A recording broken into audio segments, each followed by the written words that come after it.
اس کے بعد ہم لوگ 3 بھائی ہیں جن میں میں سب سے چھوٹا ہوں، اور والد نے یہ دیکھا کہ اب یہ ذمہ داری چلی گئی، وہ روب داب وہ ساری چیزیں نہیں رہیں، تو وہ کچھ مقدمے بھی، بڑے باپ سے مقدمے یا جیسے ہوتا ہے دیہاتوں میں اکثر، تو سب چل پڑے۔ تو انہوں نے میری میری ماں کو ہم تینوں بھائیوں کے ساتھ ڈسٹرکٹ اناؤ کے ایک قصبے صفی پور میں بھیج دیا۔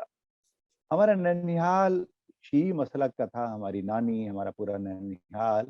تو میرا جو بچپن ہے وہ 4-5 سال، یعنی 7 سال کی عمر تک وہ ڈسٹرکٹ اناؤ میں صفی پور قصبے میں گزرا، جہاں کہیں میں نے لکھا ہے، میں وہ چھوٹا سا حصہ جی جی بلکہ سنانا چاہوں گا جی کہ فاطمی بھائی، جی آ، آپ نے بھائیوں کا تذکرہ کیا بھی، تو جہاں جی جہاں جی اگر نام بھی آتے جائیں ساتھ میں تو بڑی عنایت ہوگی۔ ہاں ہاں ہاں، میرے والد بہت زبردست عالم دین تھے، اور وہ ایک طرف وہ تفضیلیے تھے، اور ایک طرف میلاد بھی پڑھتے تھے تو دوسری طرف مجلسیں بھی پڑھتے تھے، گاؤں دیہات کے قرب جوار وہ مجلسیں پڑھتے تھے۔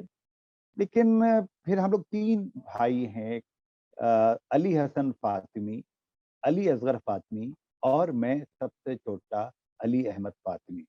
میں ابھی سال 1.5 سال کا ہی تھا کہ مقدمے بازی وغیرہ کے معاملات کچھ اتنے بڑھ گئے کہ میرے والد نے میری والدہ اور ہم تینوں بھائیوں کو ہمارے ننیہال بھیج دیا، ڈسٹرکٹ اناؤ کے قصبے صفی پور میں۔ وہاں بھیج دیا، اور جب تک اور خود گاؤں چھوڑ کر شہر میں آ گئے، اور وہاں بچوں کی تعلیم وغیرہ، تعلیق وغیرہ کا کام کرنے لگے۔ تو میری ابتدائی تربیت والدہ کے علاوہ نانی اور خالہ کے زیر سایہ ہوئی۔ صفی پور شرفا کی بالخصوص شیعوں کی اچھی بستی رہی۔ میں نے کہیں لکھا ہے، میں اس کو پڑھ رہا ہوں کہ میرا ننیحال شیعہ مسلک کا تھا، چنانچہ میرا بچپن محرم، مجلس اور مرثیے کے درمیان گزرا۔ میرے ماموں شوق صفی پوری بہت اچھے نوحے اور مرثیے کہتے تھے۔ جب کبھی نیا نوحہ یا مرثیہ کہتے تو اپنے چھوٹے بھائی شوکت صفی پوری کو لے کر والدہ اور خالہ کو سنانے آتے۔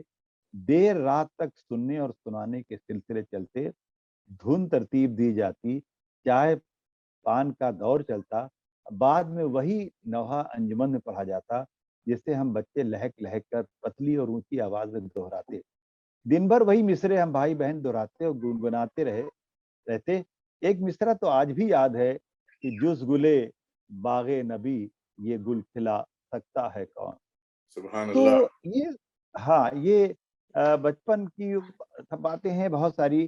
ایک شیعہ تہذیب اور شیعہ ماحول میں، مجلس میں، ماتم میں، محرم اور پرچم کے سائے میں ہمارا بچپن گزرا۔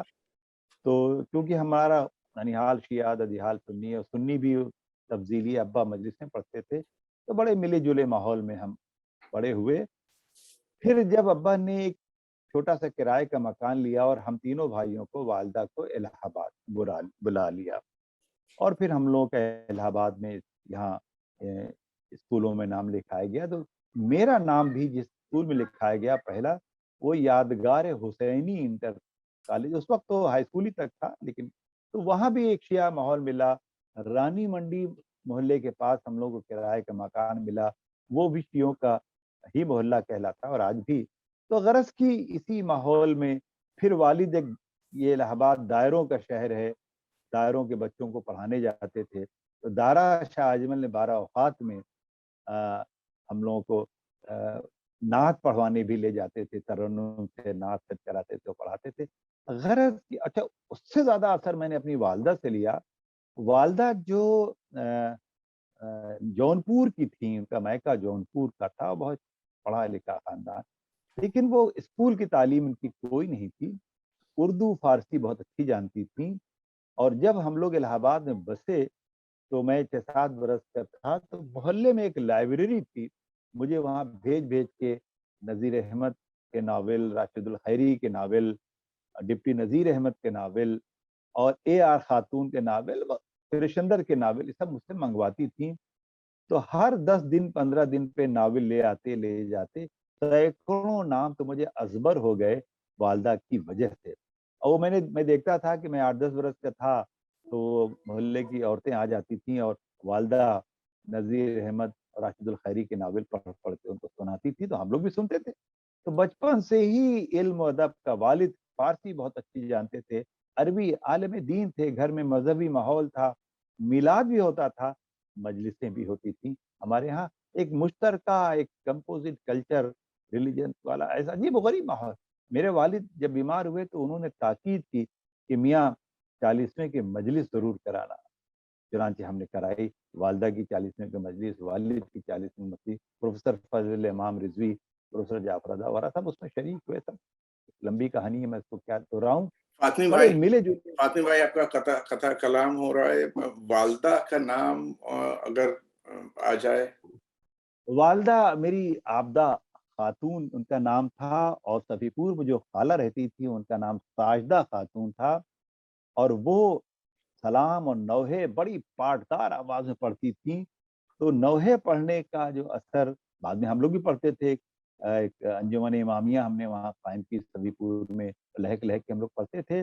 تو والدہ عابدہ خاتون اور ساجدہ جو ہماری خالہ تھی، ان سب کا ہمارے پر بہت اثر پڑا. خاص طور پر والدہ جو ناول اور کتابیں منگواتی تھیں اور لے آتی تھیں، تو وہیں سے مجھے فکشن کی طرف شوق جو میرا پیدا ہوا وہ والدہ کی وجہ سے پیدا ہوا. سچ پوچھیے صحیح صحیح. وہیں جب میں الہ آباد میں، پھر ابا نے کرائے کے مکان چھوڑ کر ایک اور جگہ ایک نیا مکان خریدا، اس میں ہم لوگ منتقل ہوئے. تو وہ مکان عباس حسینی کے مکان کے بالکل قریب تھا. یہ وہ عباس حسینی ہیں جو جاسوسی دنیا اور رومانی دنیا شائع کرتے تھے. ابن صفی کے ناول وہ شائع کرتے تھے.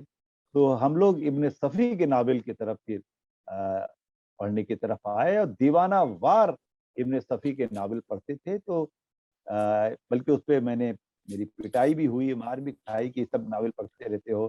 والد 2-2 3-3 4 اخبار منگاتے تھے. گھر میں خاتون و مشرق اور کھلونا اور 20ویں صدی جیسے رسالے آتے تھے.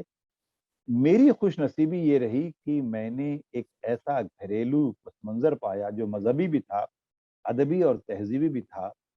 تو ہمارے 2 بڑے بھائی تو وہ پی سی ایس ہوئے، پروونشل سول سروس میں گئے، لیکن میرا ذہن ایکیڈمک تھا. چنانچہ شروع ہی سے پھر میں مجیدیہ اسلامیہ کالج میں آیا، پھر وہاں سے سی اے بی انٹر کالج میں گیا. ہمیں اساتذہ ایسے ملتے رہے کہ مجھے ڈیبیٹ اور ڈرامہ اور بیت بازی وغیرہ کا شوق نوجوانی سے ہو گیا. اور پھر یہ سب پاس کرتے کرتے جب میں سن 1970-71 میں الہ آباد یونیورسٹی میں پہنچا ہوں بی اے سال اول میں، تو اس وقت شعبہ اردو بڑے بڑے اساتذہ سے بھرا پورا تھا. یعنی اردو تنقید کا مایہ ناز نام، بلند ترین نام احتشام حسین اس وقت صدر شعبہ اردو تھے.